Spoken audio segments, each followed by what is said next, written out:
Hello students, welcome at UPearl channel. आज इस channel में हम लोग बात करेंगे respiratory system of human being. तो आज का पर्ल है respiratory system of human being.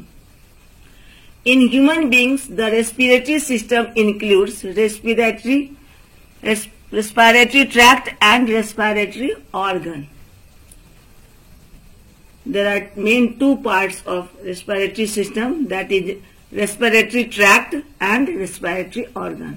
First, respiratory tract. Respiratory tract includes nose, pharynx, larynx and trachea. Trachea is also known as the windpipe. First, nose. It bears two external nostril hole in the nose, opening outside, two external nostril opening outside, each leading into the nasal cavity which opens into pharynx. Nose में दो nostril होते हैं, opening होते हैं, जिससे हम breathe इन करते हैं और ब्रीथ आउट करते हैं, और ये जो है नेजल कैविटी में ओपन होते हैं into the pharynx. The air passing through the nostril is filtered by fine hairs that present in the nostril. Nostril में छोटे छोटे जो है सो रूम प्रेजेंट होते हैं, छोटे छोटे हेयर प्रेजेंट होते हैं जो कि एयर को फिल्टर करते हैं। उसमें जो प्रेजेंट डस्ट और इंसेक्ट होता है वो हमारे नोज में ही रह जाते हैं और क्लीन एयर हमारे बॉडी के अंदर जो है सो प्रवेश करती है। Mucus also present in nostril which stick the insect and dust particle. Mucus एक चिपचिपा जो है सो सब्सटेंस जो नॉस्ट्रिल में रहता है, जो इंसेक्ट या डस्ट पार्टिकल को अपने में चिपका लेता है और क्लीन एयर को ही आगे जाने देता है। After nose pharynx, it is divided into 3 section. Pharynx 3 section में बटा होता है। First, nasopharynx, into which both the internal nostril open. दोनों नॉस्ट्रिल जो है सो अंदर जाकर के इसी में खुलते हैं। Oropharynx, into which mouth cavity opens. इसमें माउथ कैविटी जो है सो खुलता है। और laryngopharynx which lies behind the larynx. Larynx that is sound box, ये साउंड बॉक्स या लैरिंग्स के पीछे रहता है। Larynx is the sound producing organ. It is hollow cartilaginous structure at the upper end of the windpipe. Trachea के upper and में ये एक साउंड प्रोड्यूसिंग ऑर्गन है, जिसे कि हम लोग वॉइस बॉक्स भी कहते हैं। It is hollow cartilaginous structure, cartilage का बना हुआ हॉलो स्ट्रक्चर होता है और जिसका ये upper end of the windpipe में खुलता है। It lies in front of laryngopharynx and bears an elevation in front called Adam's apple. ये laryngeopharynx जो है सो के सामने लाइज करता है और इसमें एक एलिवेशन होता है आगे के साइड से इन फ्रंट में, जिसे कि एडम्स एप्पल कहते हैं। और it is protruding cartilage of लैरिंग्स and is more prominent in males. ये कार्टिलेज जो है वही उसी का आगे जो है सो उभर करके आ जाता है, या प्रोट्रूडिशन जो है सो कार्टिलेज है, जो कि एडम्स एप्पल के नाम से जाना जाता है और ये ज्यादा प्रोमिनेंट होता है, मोर प्रोमिनेंट होता है मेल में। It is supported by 3 paired and 3 unpaired cartilage cavity of larynx is lined by mucus membrane.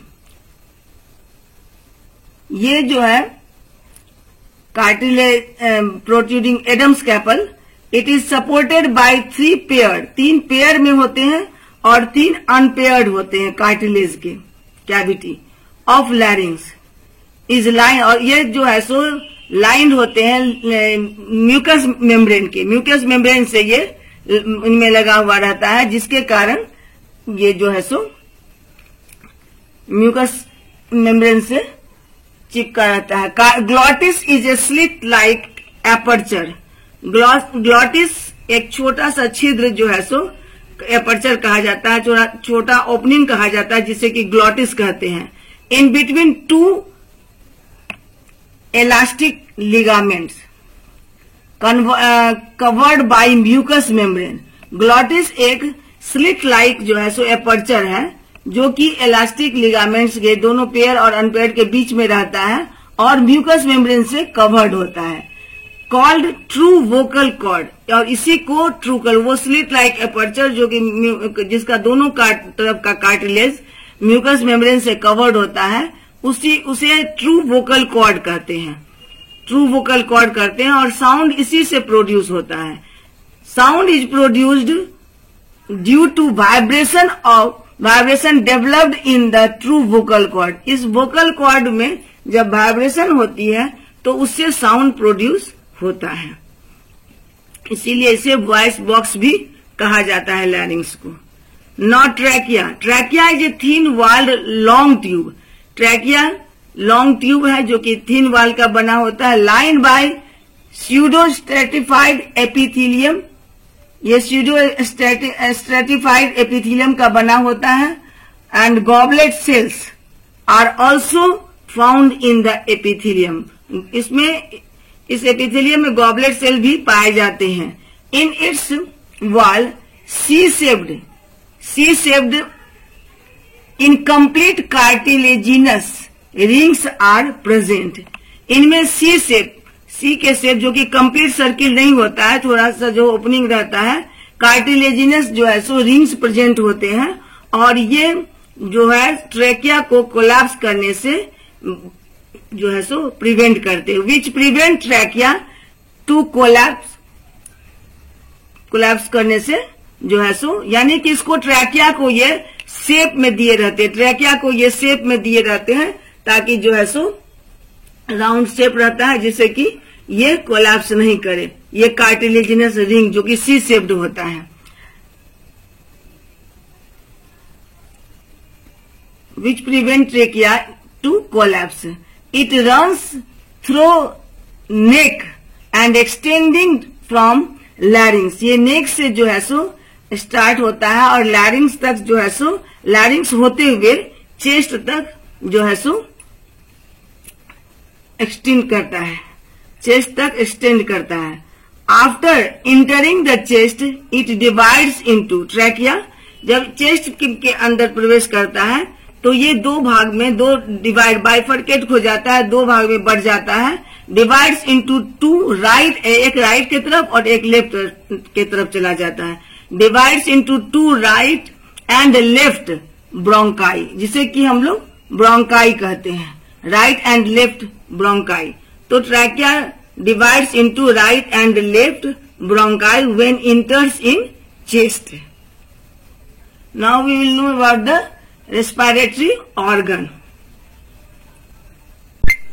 As I told you, in human being the respiratory system includes respiratory tract and respiratory organ.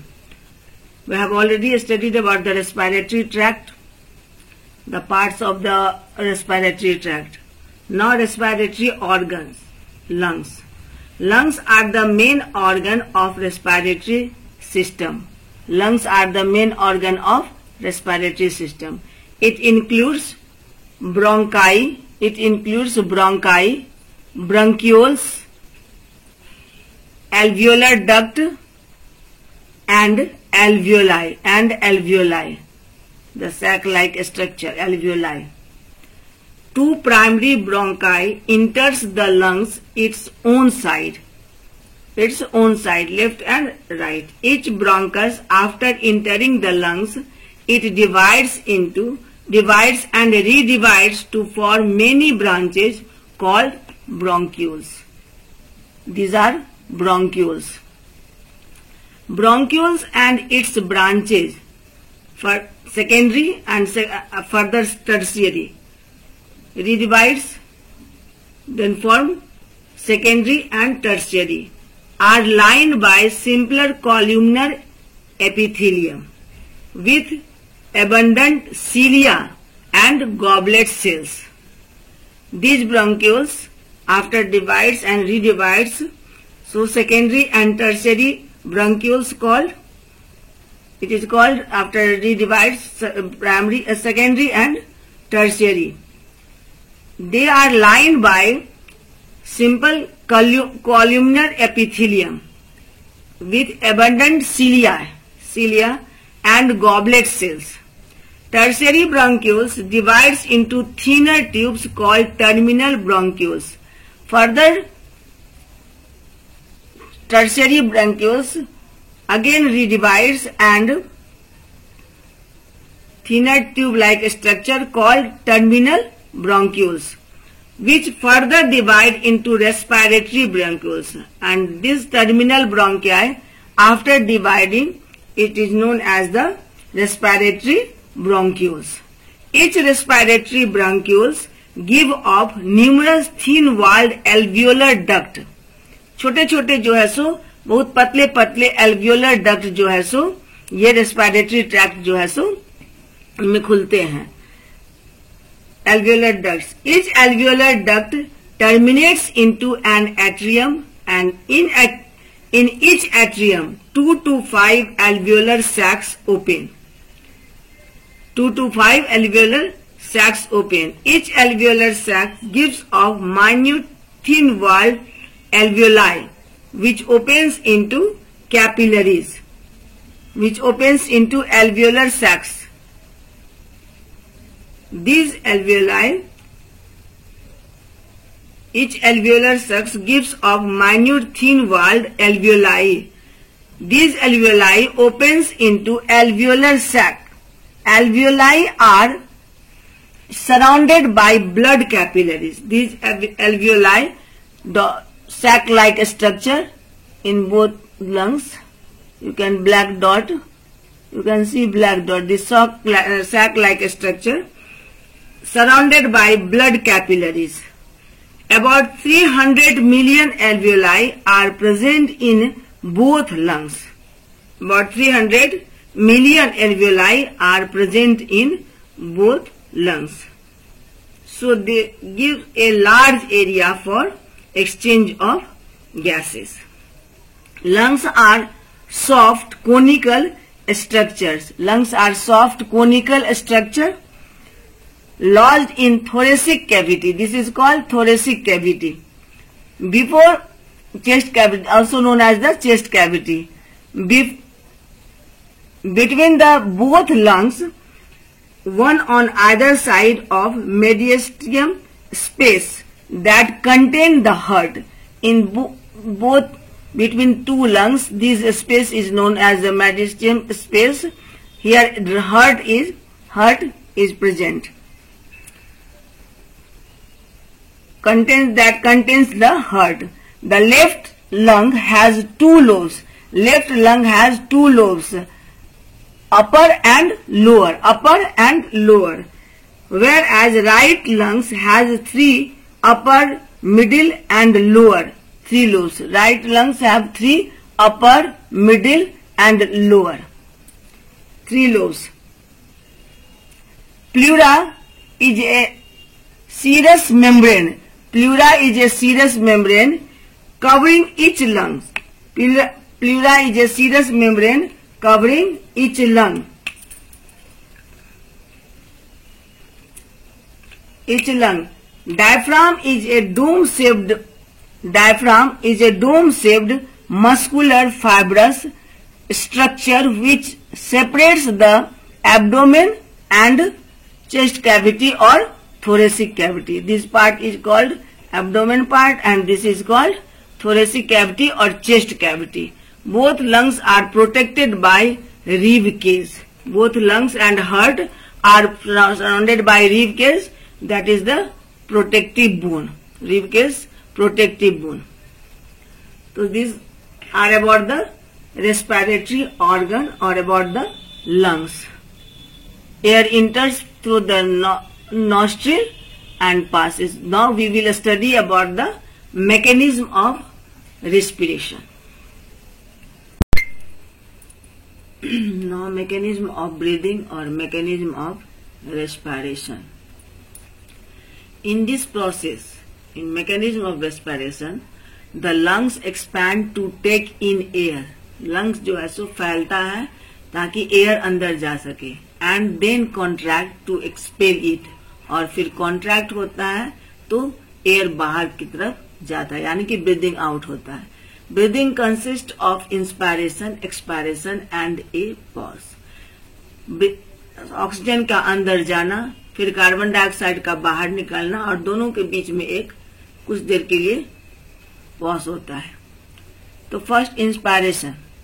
During inspiration, breathing in muscles attached to ribs and diaphragm contract together, increasing the volume of the thoracic cavity.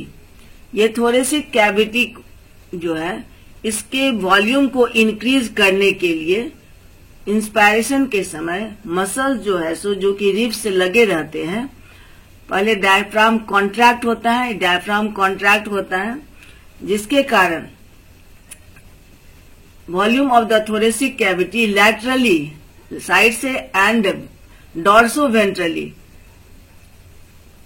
Increase the volume of thoracic cavity due to contraction of diaphragm.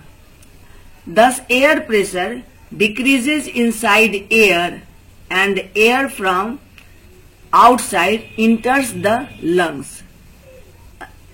अंदर का air जो है, जो taken oxygen के कारण अंदर गया है एयर, उसका एयर प्रेशर जो है सो घट जाता है, जिसके कारण बाहर के तरफ से आउटसाइड एयर जो है सो लंग्स में इन करती है। The air pressure decreases inside the air due to contraction of diaphragm,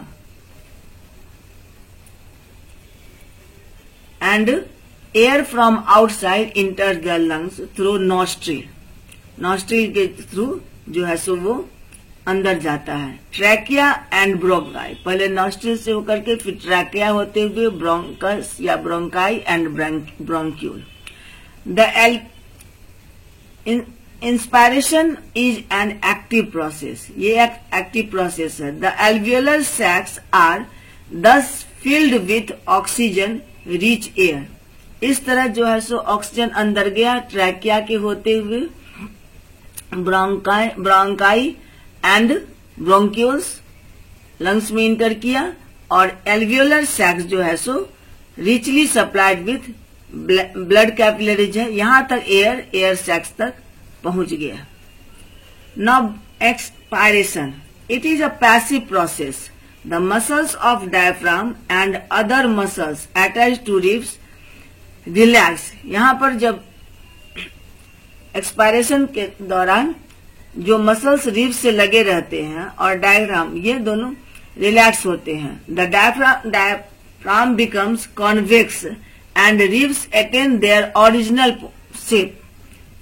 diaphragm convex हो जाता है और रिब्स जो है सो ओरिजिनल शेप अपना ले लेता है। Thus the thoracic cavity decreases in volume, allowing the lungs to return to their original size. इस तरह जो है सो thoracic cavity अपना वॉल्यूम जो पहले बढ़ गया था वो डिक्रीज कर जाता है, और लंग्स जो है सो फिर अपने वापस अपने साइज में आ जाता है। फोर्सिंग द, जब लंग्स अपने साइज में आता है तो उसके अंदर जो एयर है उसको बाहर की तरफ वो पुश करता है, फोर्स करता है। Forcing the air outside the lungs through the same path. उसी तरह से यहाँ लंग्स जो है सो ब्रोंक्यूल से ब्रोंकाई में, ब्रोंकाई से ट्रैकिया में, और ट्रैकिया से फिर नोस्ट्रिल के थ्रू जो है सो ब्रीथ आउट के समय ये oxygen rich, carbon dioxide rich air जो है सो बाहर निकल जाता है। This is about inspiration and expiration. Normally breathing rate in man 15 to 18 times per minute. एक हेल्दी ह्यूमन बीइंग में 15 to 18 times per minute breathing rate होता है, but in new born baby 40 times per minute. About 500 milliliter of air is breathed in and out in one breath. करीब 500 millilitre हम लोग air जो है सो एक breathe में, वन सिंगल ब्रीथ में इन एंड आउट करते हैं, इतना millilitre air, and about 15,000 litre of air in 24 hours, और 24 घंटे में 50,000 लीटर ऑफ एयर जो है हम लोग ब्रीदिंग इन और ब्रीदिंग आउट करते हैं। This all are about respiratory tract, respiratory organ, mechanism of breathing or respiration, inspiration including aspiration and expiration.